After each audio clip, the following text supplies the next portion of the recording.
Hi, this is Jack Nixon, radio voice of the New Mexico State Aggies, welcoming you to Talking Grammar Podcast, Episode 9.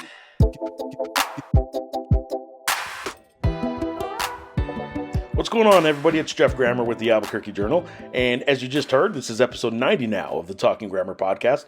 Happy you guys are here watching, viewing, listening, whatever got you here. I'm happy you're here, and the podcast is still alive and running, and it is basketball season. As we started, as I record this is a Wednesday, as I'm recording this intro to this episode, basketball around the country, NCAA Division I basketball practices officially started now with all the new rules there and how they're able to practice over the summer and all that kind of stuff. It doesn't exactly have the same feel as it once did when you got the first practice and it was really like a big unveiling of the team.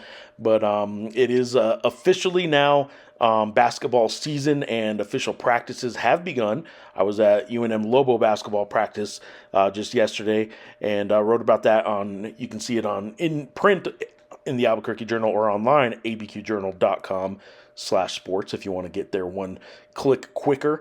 And the team is, as reported over the summer, the team is much bigger now. It is a Donovan Dent-led team, and no more Jalen House, Jamal Mashburn Jr., and they're, in my mind, going to be a whole lot better defensively. I shouldn't say a whole lot better defensively. They're going to be able to hang their hat on defense, though. I really see several, possibly four, maybe just three, but possibly four what I would call plus, well above average defenders at their position in the starting lineup. Depending on who starts at the 3 and the 4, there's still some question there as to what they may do. But I think Nelly Jr. Joseph is as good a 5, defending the 5 as there is in the Mountain West right now. Donovan Dent's a very good defensive point guard. Blocks a lot of shots for that position. Not as quick and sort of pesky as Jalen House was, but certainly a good defender when he puts out the effort for that. And then at the 2, if True Washington starts, even if CJ Nolan starts, but either one of them starting at the 2 is going to be a very good defensive 2. I think True Washington could be as good a perimeter defender as there is in the entire league. He will have to, with extended minutes this year, I think have to maybe tone down just going for the steal all the time, because that aggressive nature that he was allowed to play and encouraged and flourished with last year came knowing he was only going to get a certain amount of minutes a game. So yeah, you could be aggressive. It's going to be hard to foul out when you're only playing X amount of minutes, right? Well, now as he's going to be relied on for a few more minutes a game, I think he is probably going to have to tone down the he can't just go for the steal as a non-ball defender every single time, and it's something that Jalen House had to learn a little bit too. So anyway, I think the Lobo basketball team can be very good defensively. As you all know, and as I've talked about on podcasts with colleague Sean Ryder already, we do a weekly update every Monday at 2 on Lobo football after the weekly press conference, and we do a post-game show after every Lobo football game.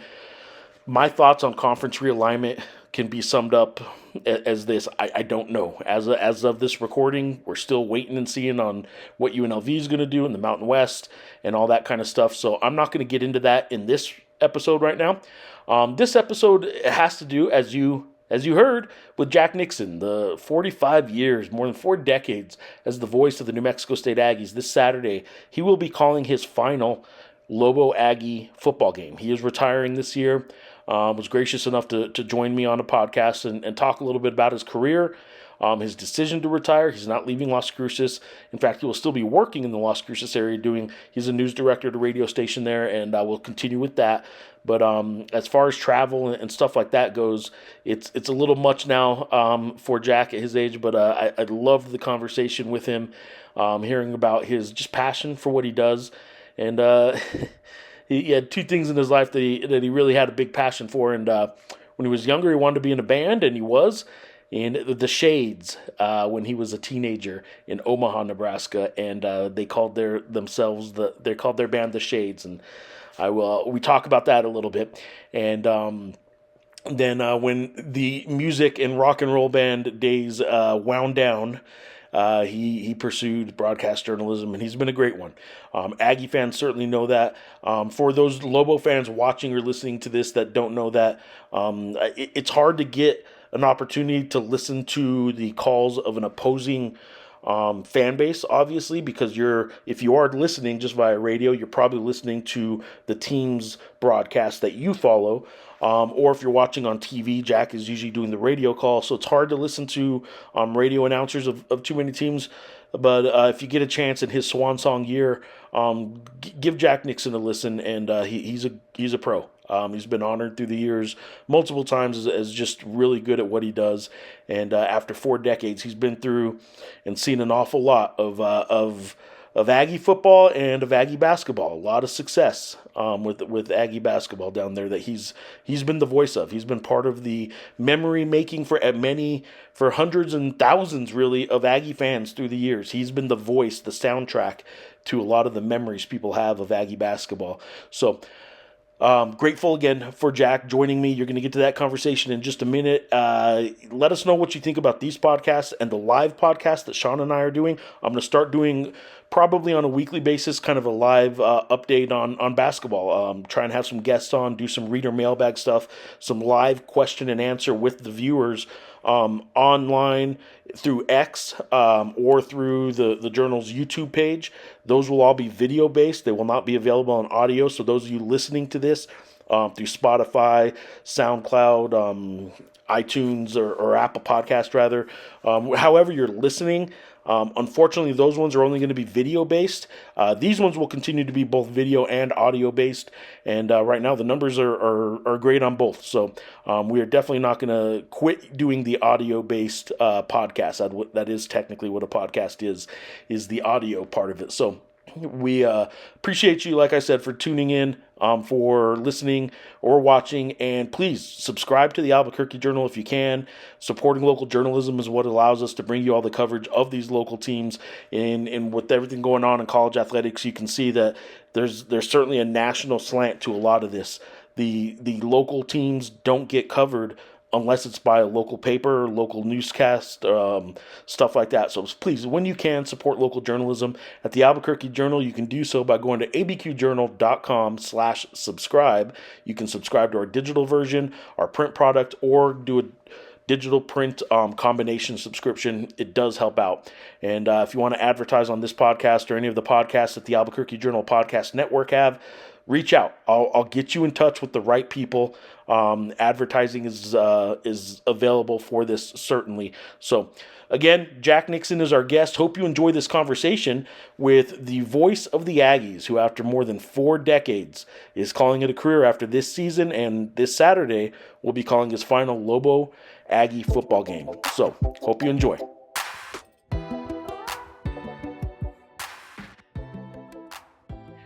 All right, Jack, thank you for joining me. We're, I guess, about 5 days away now from a rivalry game, right? From New Mexico and New Mexico State football.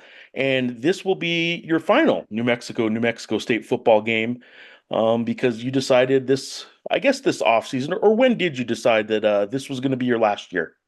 Back in January, I was thinking about it, and the reason that I'm decided that this would be it is, frankly, the travel is too much for this old man. And last year was particularly kind of brutal. Aggies went to Hawaii, and then they went to Auburn, and they went to Lynchburg, Virginia. I went 3 times, and those are long trips. And I thought about it, and I thought, well, I felt, and I pondered it and talked to some people about kind of the procedure for disengaging, and I thought that one more year would be good. And I did think a lot about it, and I haven't changed my mind. But I just felt that I wanted to leave before I stayed too long at the fair. I've seen this happen to other announcers and other people in other jobs where they like it so much, and it's very hard to say goodbye to it. But I thought, well, I don't want to be in that position. I don't want people saying, well, we used to like listening to him. So hopefully that's not the case. And but it was just as you've heard perhaps other people say that when they got to the end of a career, they were comfortable and knew it was time. And I would say that's true here. I will miss it, and I really like it. but it really is time, and so that's the deal. With that much institutional knowledge, but also just that much familiarity, I'm curious if there was almost any guilt that you were going to retire and hang it up. Did you, when you made your decision, were you just totally 100% okay with it, or is there any either guilt or maybe like second guessing? Maybe I shouldn't have decided this. No, I didn't. I'm not. I mean, guilt that the fans would be left without my voice. Without the lost tones of Jack Nixon, Yeah, I know. without I'm the not sure how voice. the world will revolve somehow. No, no, and I really did think about it a lot before I told Mario right before the Fourth of July, because everyone goes on vacation down here on the Fourth of July, and I really thought it through, and I have a friend up there in Albuquerque who's kind of been my play-by-play advisor. Coincidentally, he moved to Albuquerque, and I talked to him. His name is Mark Stolberger, and he's been a big help to me. And he said, "Look, this is your choice. If you want to do it, then you do it. But if this is what you really want, and it is right, and I'm not." I don't mind foregoing the experiences because I think that I've had enough of them. And no, I mean it's you can it's been fun, and I plan on enjoying this. I'm calling it a victory lap this last year, but no, I haven't had any second thoughts. I'm curious when you decided this, or maybe even before, how much it was sort of going in your own mind, the trip down memory lane and the memories. And do you remember the first broadcast? Do you remember the highs and the lows, and how much of that goes through your mind right now? Or are you so locked in right now that stuff there'll be time for that somewhere else? Well, no, I remember the first game very clearly because it was a very exciting game that the Aggies won. It was in Des Moines. They were playing Drake University, and Drake was ahead in the second half. In the fourth quarter, 29-16, and the Aggies scored two touchdowns, get two-point conversions, and win. So that was quite a start. The and I have been thinking about not I'm not agonizing over, but thinking back about when this happened or when various things happened in town during the time, and various people you run into, and it's been fun. One of the, I guess, I don't know, ironic, whatever situations. My first year doing the Aggie Lobo game, football game, '76, Noel Mazzoni was the football quarterback for the Lobos then. His son is now like an offensive analyst for Coach Sanchez down here. So, and I met him. I met his wife, and I said, "Look, this tells you how long I've been around. Your dad was playing when I started down here." So things like that, and other things that kind of come and go. But I've had a lot of fun, and it's like anyone's life. There's going to be ups and downs, and there's things that mistakes you make and things you wish that you hadn't done, and I'm guilty of that too. And people have been nice and given me a second chance when I've fouled something up. But I have it's not that I sit and dwell on it, but things will come back to mind. Oh, I remember the last time we were here, when my Sure. first year we did this, and so yeah, no, but it's been enjoyable, and people have been very nice. I mean, I was going to. Someone asked me, "Why don't you just quit now?" And I said, "Well, no." I said, I'd like to selfishly have a year where everyone comes around and tells me how great I am. I mean, who doesn't like that, or at least tell me whatever they think. So no, Right. that wasn't really the idea, but and people have been very nice about it, and so I think that was probably the best. I'm happy with the way that's worked out. Well, there's a little bit of I guess closure that's sometimes needed for all of us, and maybe just a chance to say goodbye to some people along the way that you've met, or just say goodbye to some venues that you're probably going to see for the last time this year. Yeah, that's true. There's some that I won't mind not going back to, but I'm sure that when I get up to the pit for the last time, since there's only going to be one game, Yeah, that'll be interesting because when I started, I was a young man. God, I was young. I was 26 years old, and I was such a punk. I had no idea. Like anyone who's 26 has no idea what's going on in the world, and I was kind of caught up in the us and them rivalry, and Mike Roberts was the play-by-play man for the Lobos, and Mike was kind of, he was very much a Lobo, and I mean we were cordial, but we got to know each other and became friends, and so there's that, and that now the guys that do the stats that sit next to me on the press row, they always bring me M&Ms, which the last thing I need. And I always go hello and say hello to Snake, before the game, and Yep. when he gets into the stands. And so I wouldn't say that I become best friends with these people, but I become acquainted with them, and we have a cordiality and a friendship that I'm sure I'll miss. But that's really kind of part of the deal. That's really the fun of this job, is that you meet people, and most of them are fun to meet. Not everyone is, obviously, in life, but you enjoy that and saying, "Oh, I'm going to run into so and so," or "Oh, I can go to this restaurant," or what, Sure. things like that. And so that's really, I said this at my when they allowed me to do a news conference announcing this, that, and this is not original with me, but the real joy in life we have are the friends that we make along the way and the experiences we have along the way. And so there will be, I'm sure, uh, when the last game comes down in the Pan Am Center, I'll be, I'm sure, much more emotional than I am right now. I get kind of emotional thinking about it, frankly. But I think that if you do things right, and you have, and people have been so nice to me, and I've had a lot of things come my way, and I won some honors like you have, and those are nice. But just more that when people have come up and greeted me, like people perhaps I don't know personally, or maybe a clerk in the store, they say, "You're the guy retiring, right?" And I go, "Yeah," and they, "Well, really like what you've done," which is so gratifying. I mean, it's just, and you don't go into for that reason. I'm guessing this same with you, that you just wanted to get a job right in sports when you got Yeah, out of Alamogordo High, right, Jeff? that is correct. That's right. You just said, "I just want to get a job where I can cover sports," and whether it's the Alamogordo paper, the journal, or wherever, just get a chance to do it, to show you can do it. And that's really what it was for me. And that it's dovetailed to this, and people have been have enjoyed it, has been nice. But I just wanted the chance to do it, and thankfully I've been able to do it. Let's go back to the beginning then. And I will confess that I heard this, so I'm going to bring it up because I heard I did not know this about you.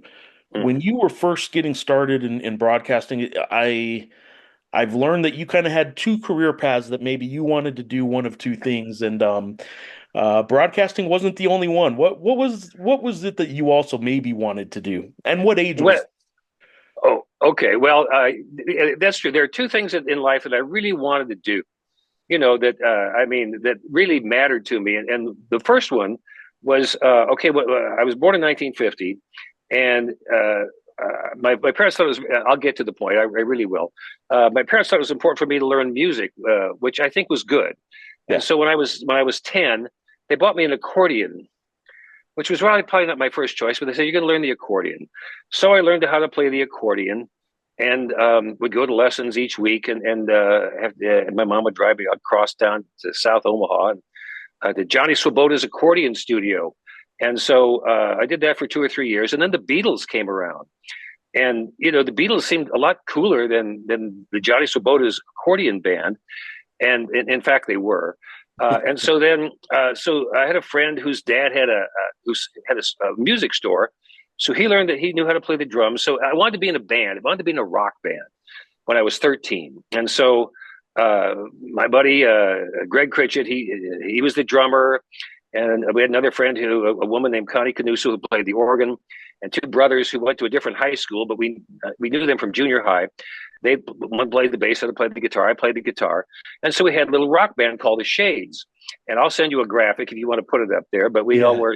wear sunglasses because this was 1963 in Omaha, and we were pretty cool wearing shades, we thought. And so, and that went on for, I guess, through my junior year in high school.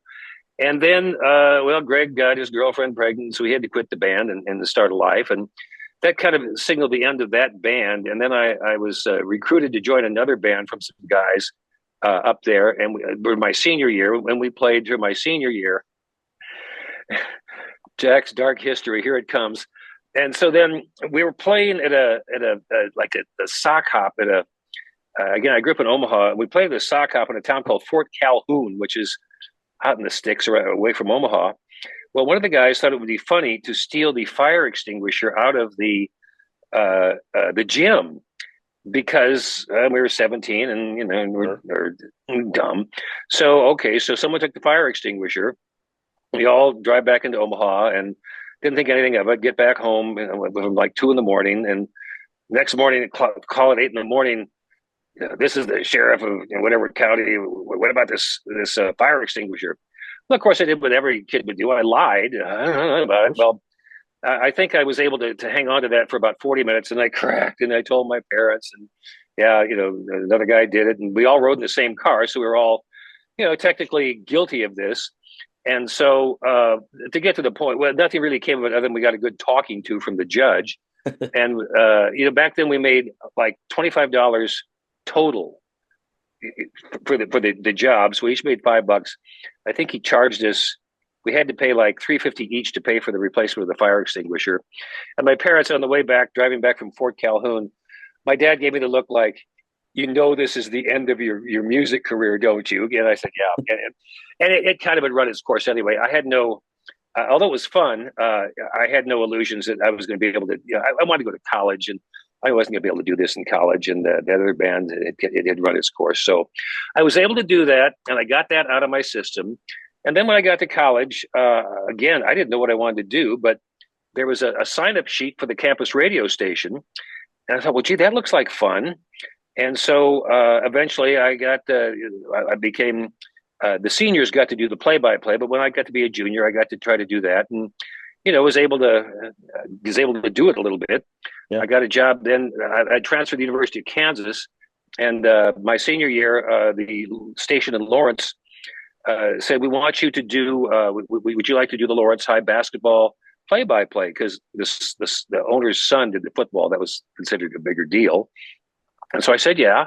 And so $5 a game, man, oh man, I'm a pro now. Anyway, so I was able to get a professional job then, and things went on. And so eventually I got down here. And so that's kind of how that worked out. Let me do one wrap up on the band. What was, you said you played guitar? Yeah. And did you sing? Yeah. Yeah. I had to teach the guy. I had to teach the guys the songs too. I could figure out the songs, and I would teach them how to play them too. Would you guys a lot of original stuff or a lot of covers? Mostly covers, I would imagine. Mostly covers. One of the other guys, he wrote some songs that we would play, but we would do. Then we also did some songs that were because we had, like I said, we had a female who played the organ. We did some songs that that these boots are made from walking, and Born a Woman, and some other songs that were big in '67 and so forth. But no, but we did, and but it was, and and it was fun because it also it helped you when you get up in front of people. Then you get over. And no one's going to believe this either, but I am basically a shy person. I think most people in broadcasting are. They won't admit it, but that's why we're kind of do this, because we're not in front of people. We're not on TV. We're not in movies, but we can sort of do what we're doing, but we're still somewhat anonymous. But getting up and doing that and singing, that helped me get out of that shyness to some degree. So no, it was fun, and I don't know, I enjoyed it, and I was kind of sorry when that ended, but I could see that that was going to be it. I wasn't going to. What was the name of your second band? The one you got in trouble with? The Jaguars. The Jaguars. All right. Yeah, I didn't choose that. And they were a bunch of guys from from these little towns outside of Omaha, so which would explain why it was not a sophisticated name as the Shades. Sure.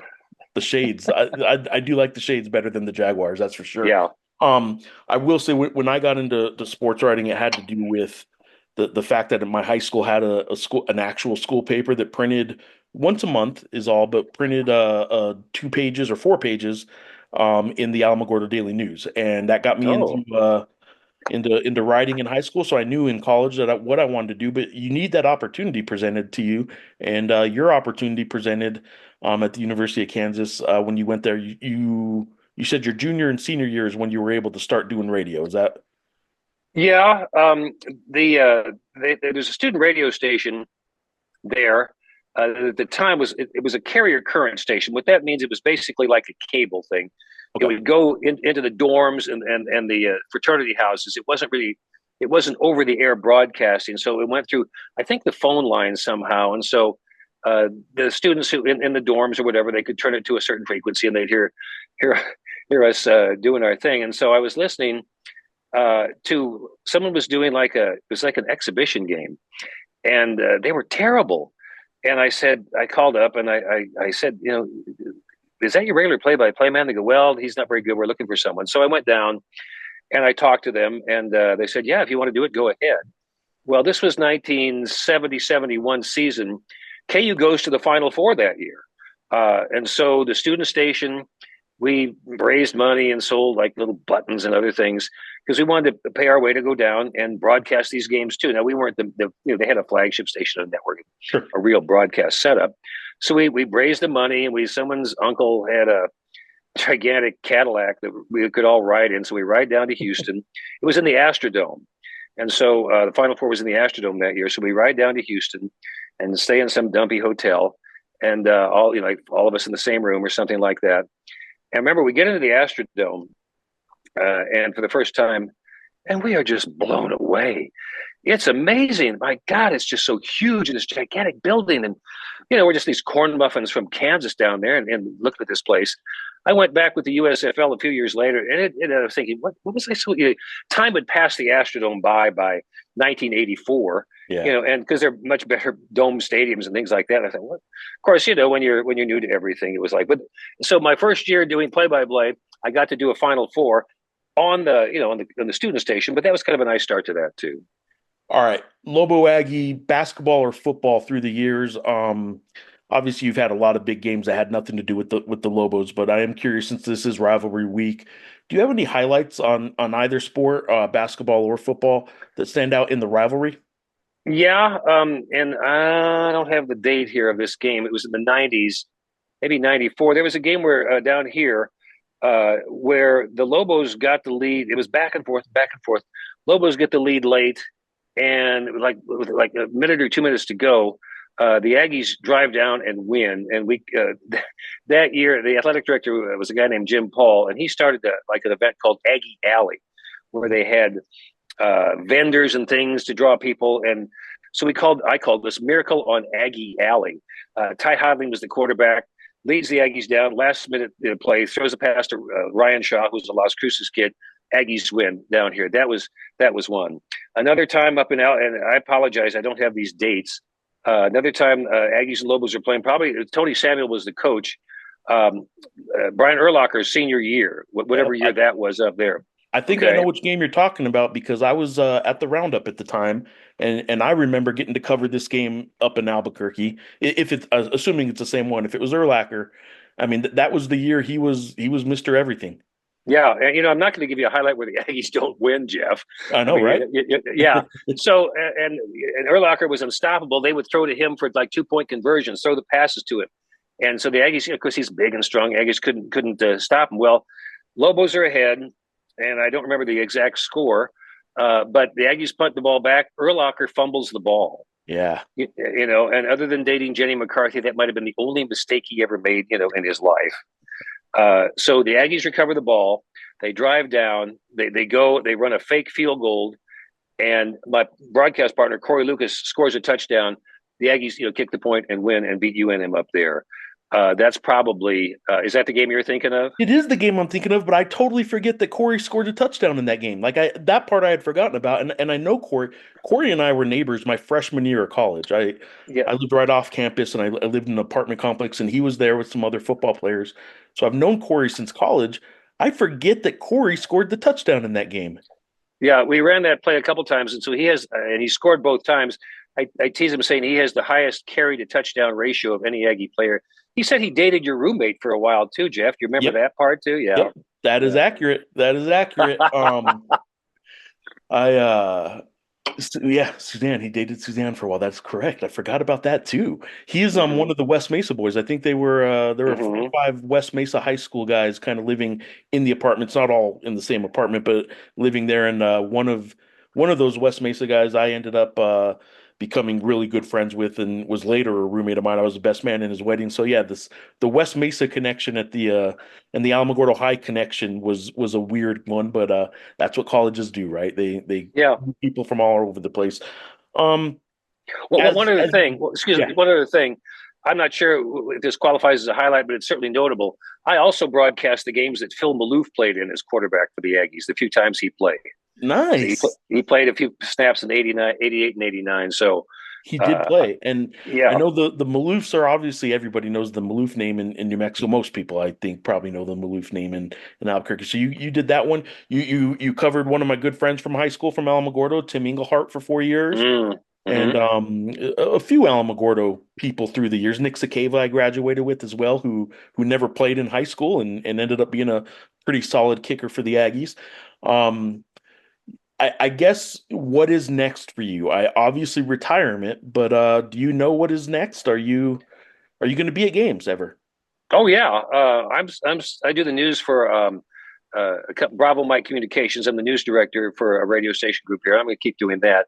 I have an idea for a podcast that apparently I'm contractually prohibited from doing by the rights holder because they say any work I do they have a right to, which I don't know that that's true, but it's not worth fighting over. So I have an idea for a podcast that Okay. I'm going to do or I intend on doing, and people have encouraged me to write a book, which I'm probably going to try. I know that's a discipline that I'm not sure I'm that disciplined, but I'm going to try to get that done too. But the podcast for sure, and I'm going to stay here. But I don't want. I love Las Cruces. People ask me if I'm going to go back to Omaha, and I go, well, to see my family, but I Yeah. love it here. Why? And also, again, with my pride, why would I leave someplace where people think I'm great or seem to? So no, I love it here. You recently donated your tapes to the archive to the library there at New Mexico State, which I thought was cool. Something that I guess didn't occur to me till I read the story that could be something that would make sense. And of course, it makes sense that they have so much great stuff in that library, and it made perfect sense that if you have an archive of all the games you've called through the years, why wouldn't you donate it, or why wouldn't that be a part of the library? And I thought it was awesome that you donated it. Um, how did that come about?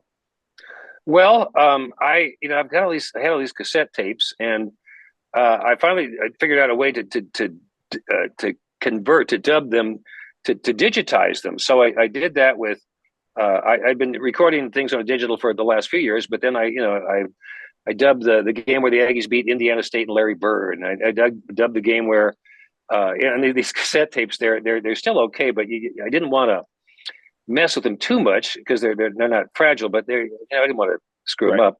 The game where the Aggies were down 28 points to Bradley and came back to win. And other games like that. The year they beat Kansas in 1988 up in Lawrence, just for myself, and I thought, well, I wasn't sure they'd want them, not because I just thought, well, is this something they really want, and is this significant enough, and it's not really academic, and it doesn't really, but yeah, they thought that was great. I guess librarians really like collections of stuff, and they felt that it had value, which made me feel good because not everyone in academia sees sports as being uh, worthwhile. Sure. But people in the library, Dennis Daly at the NMSU library did, and so I approached them, and they said, yeah, they'd like to do that. So I guess it was in May. I gathered them all up and put them in various boxes and took them over there. They University Communications did a little story, and then that came out, I guess, last week. Jack, this has been cool. I appreciate you taking the time to sort of walk down memory lane with me a little bit. I'll sign off with this, kind of giving you an open question here to sort of sign off with anything. What will be what would you want people to remember you by? I know that's a putting you on the spot, but like you're about to sign off for more than 4 decades of doing this. You are the voice of a lot of people's Aggie sports memories, and I'm curious what you would want people to sort of think about your signing off for the last time this year. Well, honestly, and it's nothing grandiose. I would just like people to remember me as a good guy. I mean, if they enjoyed the broadcast, that's great. And people have been very nice and praising me. But if they said, Jack, he was a good guy. He was someone we enjoyed being around. Someone, even if they didn't, maybe if they'd see me in town or they feel comfortable saying hello, which they do, just remember me as a good guy, or hopefully that's how they remember me. And someone who cared about what he did, and someone who was a professional about what he did and did his best. Well, Jack, I hope to one day maybe on the podcast, maybe you can play the intro and the shades, and you can put some music or something to it, and you can get back to that guitar. Get back to that guitar now that you have some time off. Jack, I appreciate it. Thank you so much, and have a good call this week in in the Aggie or in Las Cruces and in the basketball season in Albuquerque. Jeff, thanks very much. I appreciate this. We met when you came and covered the Aggies, and you've always been a really good guy. You've been very fair in the way you've covered the Aggies. You've always been a good guy to me, and you're a real journalist. And I think that should be noted. And I appreciate you giving me the time today. I appreciate it, man. From one pro like you, that's very appreciated. Very much appreciated. Thank you, Jack. Talk to you next, or I guess I'll talk to you in basketball season. Real good. Thank you.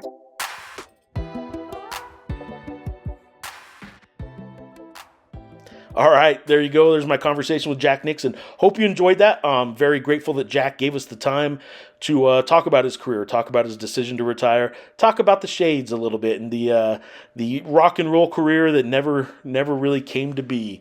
And we're all lucky for it because he's been a great broadcaster of New Mexico State Aggie athletics for more than 4 decades. So, Jack, thank you very much. Have a good call on Saturday and throughout the rest of the basketball season as well. And it's a career well done, and many Aggie fans certainly thank you for being a part of their memories of Aggie athletics for, like I said, more than 4 decades. So appreciate that. Give us some feedback. Let us know what you think of these podcasts. Let us know what you think of our coverage at abqjournal.com. And greatly appreciate it for you watching or listening. And until next time, thanks for being here.